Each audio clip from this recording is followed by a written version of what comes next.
1장 3절에서 4절 말씀. 아멘. 우리 같이 한번 암송해 볼까요? 시작. 너희의 믿음의 역사와 사랑의 수고와 우리 주 예수 그리스도에 대한 소망의 인내를 우리 하나님 아버지 앞에서 끊임없이 기억하미니 하나님의 사랑하심을 받은 형제들아 너희를 택하심을 아노라.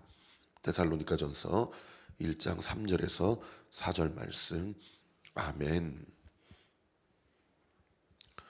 자, 어저께는 현장에서 새벽 예배가 없었지만 제가 올려드린 룻기 1장 1절부터 5절까지의 설교 영상을 다 보셨죠?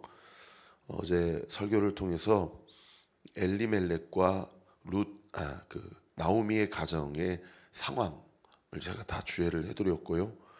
그 상황 가운데서 이 가정이 어떻게 이스라엘 백성이 그렇게 혐오하는 모압 땅에 들어갈 수밖에 없었는지 그 과정을 제가 주례를 해드렸습니다.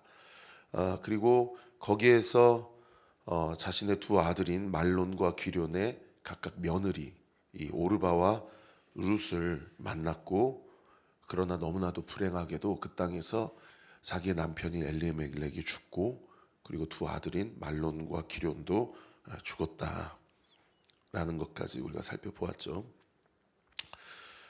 자, 결혼하고 나서 한 10년인지 아니면 그 땅에 도착해서 한 10년인지는 본문이 명확하게 기록을 하고 있지는 않지만 어떻든 적지 않은 세월이 지났습니다. 원래 베들레헴이라는 이름은 빵의 집이란 뜻이에요. 정말 농사를 지어도 농사가 잘 되고 열매가 풍성하고 오죽하면은 먹는 것이 떨어지지 않는 집이다, 공간이다라는 것이 그 지명이겠냐고요. 그런데 그 지명에 너무나도 극심한 흉년이 들어서 이름은 빵의 집인데 이름은 쌀의 집인데 먹을 것이 없어가지고 그렇게 모압 땅으로 가서 거기에서 한 10년 이상을 그렇게 살고 있다가 오늘 보면 6절에 보면 나오미가 한 소식을 듣게 됩니다. 6절 보시면 그 여인이 나오미죠. 모압 지방에서 여호와께서 자기 백성을 돌보시사 그들에게 양식을 주셨다 함을 듣고, 여기 양식이 빵, 쌀을 이야기합니다. 여러분, 오늘도 이 아침에 우리에게 위로부터 말씀, 양식이 지금 공급되고 있는 시간이에요. 여러분, 우리는 빵으로만 사는 것, 쌀로만 살고 육으로만 사는 존재가 아니고요, 영으로 사는 존재입니다. 오늘도 우리는 말씀을 들어야 돼요. 하나님께서 베들레헴 땅에, 유대 땅에 빵의 집인데 빵이 없고 쌀이 없다라는 것은 사사시대 때 각자의 자기의 소견에 옳은 대로 행하기 때문에 하나님과의 영적인 관계가 완전히 희미해지고 끊어진 상태. 그래서 더 이상 어떤 하나님의 말씀도 듣기가 희미한 상태에 이야기하는 거 아닙니까? 그런 상황에서 엘리멜렉과 나오미가 모압 땅으로 갔다라는 것은, 이것은 더 역설적인 상황이죠. 하나님의 말씀이 들리지 않기 때문에 모압 땅으로 갔는데 거기서 무슨 소식을 들은 거예요? 하나님의 말씀을 들은 거예요. 그런데 한번 생각해 보세요. 한 10년 넘게 모압 땅에 있다가 하나님의 말씀을 못 들어서, 그래서 모압 땅에서 그렇게 어떻게든 벌어먹고 살고 있는데 거기에서 하나님의 말씀이 들렸다? 그러면 유대 땅과 베들레헴에 있는 지역민들이 하나님 앞에 회개하고 천부여 의지 없어서 손들고 옵니다. 그렇게 돌이켰기 때문에 하나님의 말씀이 다시 빵의 집인 베들레헴에 하나님의 말씀과 하나님의 양식이 회복이 돼서 그 소식이 모압 땅에 있는 나오미에게 들린 겁니까? 아니에요. 사사기 어디를 봐도 다 각자의 소견에 옳은 대로 행했지. 이스라엘 백성의 역사상 가장 어두운 시대라고 제가 말씀드렸잖아요. 그런데도 베들레헴에 다시 양식이 있었다. 흉년이 끝났다. 풍년이 왔다라는 소식이 모압 땅에 들렸을 때, 여러분, 성경은 그렇게 이야기하지 않지만 우리가 무엇을 볼 수가 있습니까? 하나님의 은혜를 볼 수 있죠. 회개가 없는데, 돌이킴이 없는데 하나님이 풍년을 주신 것은 이건 전적인 하나님의 은혜죠. 우리는 우리의 삶을 좀 이렇게 이렇게 해석하고 우리가 깨달을 때 내가 이렇게 해서, 내가 헌신해서, 내가 주님 앞에 나의 삶을 주님께 바쳐서, 내가 어떻게 하나님 앞에 봉헌물도 드리고 봉사도 하고 날마다 좀 이제 생각 좀 고쳐 먹어서 내가 하나님 앞에 하나님 말씀대로 살아보고자 발버둥 쳐서 하나님이 이렇게 복을 주시는구나. 항상 우리의 영적인 DNA 안에는 어떠한 영적인 못된 습관이 있느냐면 내가 해서 아이 센터드 이런 죄성의 DNA가 있다는 거예요. 여러분, 흉년이 오는 것, 풍년이 오는 것 다 하나님의 섭리와 은혜이지 우리가 어떻게 해서 우리가 복을 받거나 우리가 어떻게 해서 저주를 받고 이런 게 아니라는 거예요. 그러니까 이런 말씀의 분별력과 해석력이 없으니 오늘 본문의 13절에 뭐라고 나오미가 자신의 삶을 오해하냐면 너희가 어찌 그들이 다 자라기를 기다리겠으며 어찌 남편이 없이 지내겠다고 결심하겠냐. 내 딸들아, 나는 아들을 낳을 수 없다. 나는 경수가 끊어졌다. 그러니 너희는 돌아가라 하면서 뭐라고 얘기하냐면 여호와의 손이 나를 치셨으므로 나는 너희로 말미암아 더욱 마음이 아프도다. 그러니까 나오미는 평생을 자기가 하나님이 나를 치셨다, 하나님이 나를 버리셨다, 이렇게 오해를 하는 거예요. 여러분, 내가 계획했던 내 계획대로 안 되면 하나님이 나를 치신 겁니까? 여러분, 내가 기도한 대로 목사님이 3가지 소원을 적어가지고 우리 목사님이 기도한다 그러니까 나도 기도하고 목사님도 기도하고 올 한 해를 한번 이렇게 해보겠다라고 그랬는데 그게 내 삶대로 내 방법대로 이루어지지 않으면 그럼 하나님이 날 치신 겁니까? 그렇게 해서 하나님이 줘가지고 하나님이 나에게 복 주셨다고 간증하는 사람들을 저는 얼마나 많이 봤는지 몰라요. 그리고 그렇게 해서 안 돼가지고 하나님 나를 치셨다고 그러고 하나님 떠나고 가난한 성도가 되고 공동체를 떠나고 그 경건의 삶을 버려버리는 사람도 얼마나 많이 봤는지 몰라요. 얼마나 많이 봤는지. 저는 오륜교에서 그런 사람 너무 많이 봤어요. 연락이 잘 되다가 어느 날 갑자기 안 돼요. 저한테 시험 들어서 그런 줄 알았어요. 물론 그런 경우도 있었어요. 심지어 어떤 경우도 봤냐면 갑자기 이렇게 접근을 해가지고 목사님 주례 좀 서주세요. 새신자가. 그래서 주례를 서줬어요. 그랬더니 그 다음 주부터 안 나오더라고요. 별 사람들이 다 있어요, 대형교회에.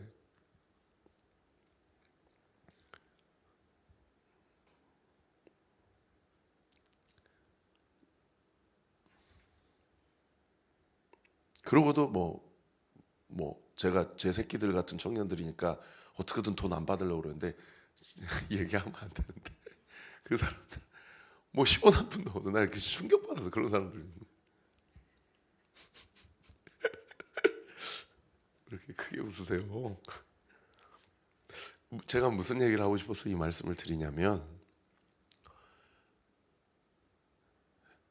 여러분, 내가 원하는 것이 잘 되면 하나님이 복 주셨다. 내가 안 되면 하나님이 나를 치셨다. 여러분, 이 우리의 모든 생각과 기준을 십자가에 못 박아야 됩니다. 아이센터드. 여러분, 이 모든 자기 중심적인 해석, 자기 중심적인 분별, 여러분, 우리 온리교회 모든 성도들은 다 십자가에 못 박고 하나님이 내 삶 가운데 어떤 일을 행하시든지 하나님의 뜻대로 살아가겠습니다. 하나님을 간증하겠습니다. 주께서 지금 나에게 하신 일들을 드러내겠습니다. 그리고 하나님이 내 인생을 책임져 주실 것을 믿습니다. 여러분, 결과적으로 한번 보세요. 나오미가 모압으로 가서 누굴 만났어요? 룻을 만났죠. 그리고 룻을 데리고 베들레헴에 와서 누굴 만났어요? 보아스를 만났잖아요. 그래서 룻과 보아스가 결혼을 해서 결국 그 가문에 누가 나왔어요? 다윗이 나왔잖아요. 여러분, 결과적으로 나오미가 모압 땅에 가지 않았다면 여러분, 이스라엘 역사상 다윗 왕이 존재하냐 이 말이에요. 이세가 존재하냐는 거예요. 하나님의 뜻은 몰라요. 심지어 나오미가 죽고 수십 년 수백 년이 지난 다음에 우리가 이렇게 보면서 나오미를 그때 흉년을 통해서 모압 땅으로 보내신 하나님, 그리고 또 풍년을 통하여 베들레헴으로 다시 부르신 하나님, 그 하나님의 섭리 가운데 다윗이 왔고 그 다윗의 가문에 메시아 예수 그리스도를 이 땅 가운데 보내주셨구나. 라는 것이 여러분 예수님 기준으로만 해도 1000년 이상의 시간이 지났고 우리 기준으로 하면 3000년 전의 일입니다. 여러분 우리의 인생 우리가 지금 생각하고 우리가 지금 판단하는 대로 감히 함부로 그렇게 재단할 수 없다는 거예요. 하나님이 지금 나의 이 순종을 우리의 가정과 우리의 학교와 우리의 직장과 우리의 교회 가운데서 어떻게 일하게 하실지는 아무도 모르는 거예요. 아무도 모르는 거예요. 하나님이 나를 치셨어 라고 하는 그 일까지도 하나님은 어떻게 역전시키실지 아무도 모르는 겁니다. 중요한 것은 뭐예요? 우리가 아이센터드, 내가 했어, 아니면 내가 그렇게 못했기 때문에 내가 하나님이 날 치셨어, 이런 모든 세상적이고 바벨론적인 그런 판단과 기준과 분별력 다 십자가 앞에 못 박고 하나님이 나에게 말씀하시는 대로 하나님은 나에게 오늘도 보세요. 헤세드라는 표현이 얼마나 많이 나옵니까? 8절에 보시면 나오미가 두 며느리에게 이르되 너희는 각기 너희 어머니의 집으로 돌아가라. 여기 어머니의 집은 어디를 얘기합니까? 모압 땅으로 돌아가라. 네 친정엄마에게 돌아가라. 그 얘기 아닙니까? 너희가 죽은 자들과 나를, 거기 동그라미 치세요, 선대한 것 같이. 선대. 여기 죽은 자들은 누구를 얘기해요? 자기 시부 엘리멜렉, 그리고 자기 남편들 기럯과 말론을 얘기하죠. 원래 자기 남편이 죽으면 친정으로 돌아가는 거예요. 근데 안 돌아가고 남아 있었잖아요. 이것이 나오미 입장에서는 뭐예요? 헤세드, 선대예요. 안 돌아가고 나를 지켜주고 우리의 가정에서 나와 함께 해준 거예요. 누가요? 이 오르바랑 루시 끝까지 시어머니 옆을 지켜준 거예요. 이게 나오미 입장에서는 헤세드였어요. 그런데 그 나오미가 그 두 며느리에게 뭐라고 얘기하면 그 다음 구절에 여호와께서 너희를 선대하시기를 원한다. 헤세드. 너희가 나에게 은혜를 베풀어 줬으니 하나님이 너희에게 은혜를 베풀어 주실 것을 원한다. 그러면서 구절에 뭐라고 얘기합니까? 여호와께서 너희에게 허락하사. 뭘 허락하사? 거기에 쓰세요. 재혼, 남자, 다시 결혼을 허락하사. 그 다음 구절, 각기 남편의 집에서 위로를 받게 하시기를 원한다. 다른 번역 성경에 다시 남자를 만나서 행복한 가정을 이루도록 축복해 주시기를 원한다.